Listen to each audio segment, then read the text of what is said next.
Hello there.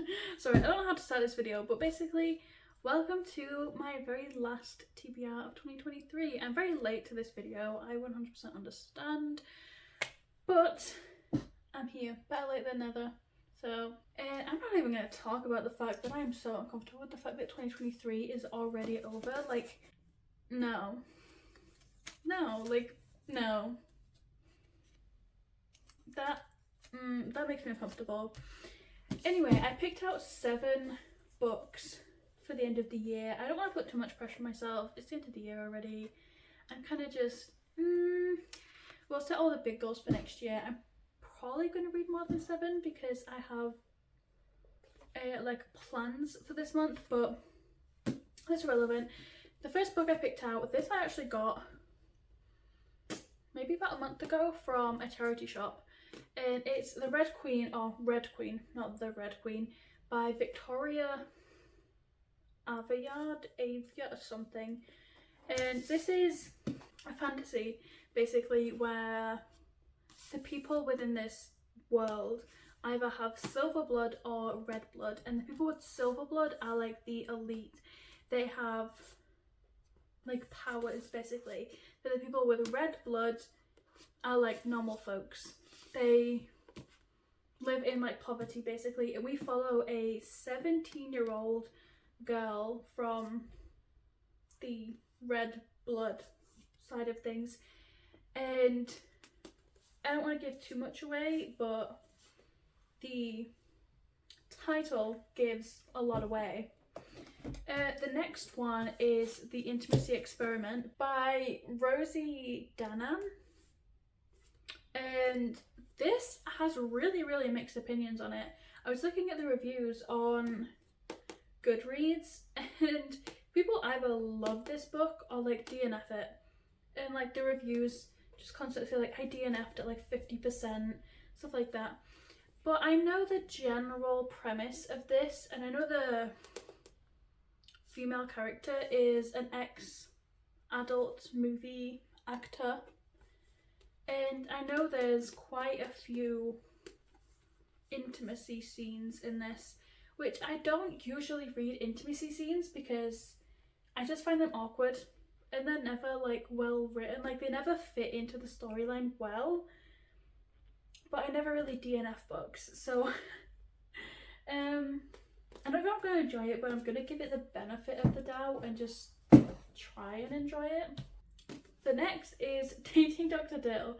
I saw on Google that this is apparently a retelling of Shakespeare's Taming of the Shrew. I don't know if that's true or not, because I've seen so many people talk about this book and they've never mentioned that before. I'm not a literature girly. I am the maths girly. I am a history girly. I'm not a literature girly. I hated literature so much. And I like reading storybooks, not pieces of literature. So I don't know about this, okay? I'm gonna read it and I'm gonna give it the benefit of the doubt, but I don't know how much I'm gonna enjoy it, especially if it leans towards like being written the same way as Shakespeare is. You know, but anyway, the next one I picked up is Hook, Line and Sinker by Tessa Bailey. This is the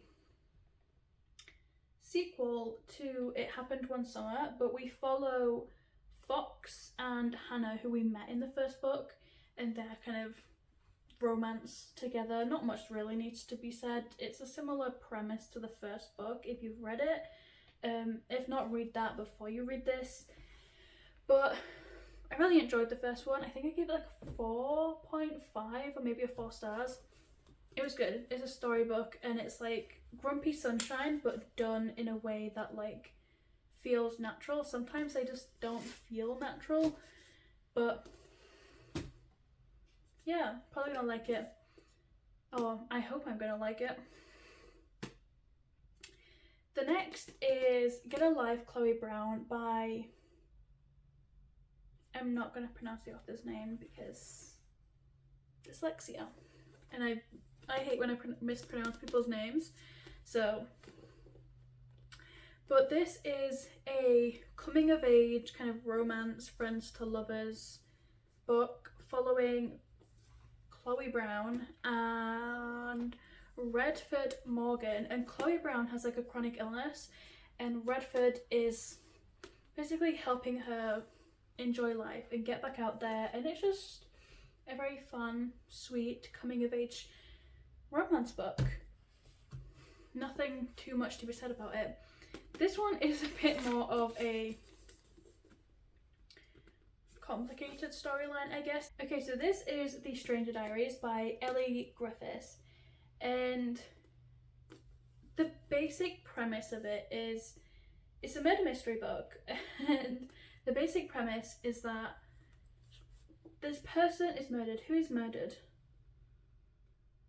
Claire Cassidy's friend Ella. A girl called Ella is found murdered, and there is an author who writes crime novels basically, and Ella is murdered the same way that is described in the author's novel. Like the way she describes one of her characters is murdered, you know? And yeah, we basically follow finding out what happened. This goddamn book.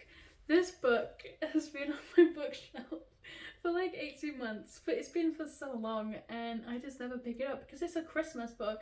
It's called A Wedding on Christmas Street. And when I was trying to look up reviews and stuff for this, there is so little reviews for it. So I don't know if it's just like an unpopular book or what, but I couldn't find like hardly any reviews for it or hardly any like tropes about it. No one is talking about it. So this is the only Christmas book I own though, so I had to add a Christmas book into this mix. But it's a romance book, and on the back it mentions two different like couples. There's one called like Sam and Lily, and there was one called Millie and Jasper. But I don't know too much about like the whole storyline because again there is hardly any reviews for it online. I don't know if I'm stupid, but I checked Storygraph, I checked Goodreads, I checked like the biggest retailer in the UK for books, Waterstones, and there was hardly any reviews on there. There was just hardly any reviews for this book. So I know it's involving two couples. It's a Christmas book. One of them is getting engaged and like one of them is like new to town. But other than that, I don't know a ton about this book because there's not a ton out there about it. But yeah, those, oh my god, I've stacked them all the wrong way. These are the 7 books I picked out for December for my final TBR of the year. I have a couple more books that I have The Silent Patient over there, and I'm reading The Six of Crows as well, so I will finish those this month as well.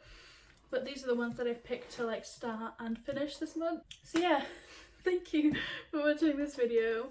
And if this is your first time at my channel, Merry Christmas or Happy Holidays if you don't celebrate Christmas. And feel free to stay around if you want.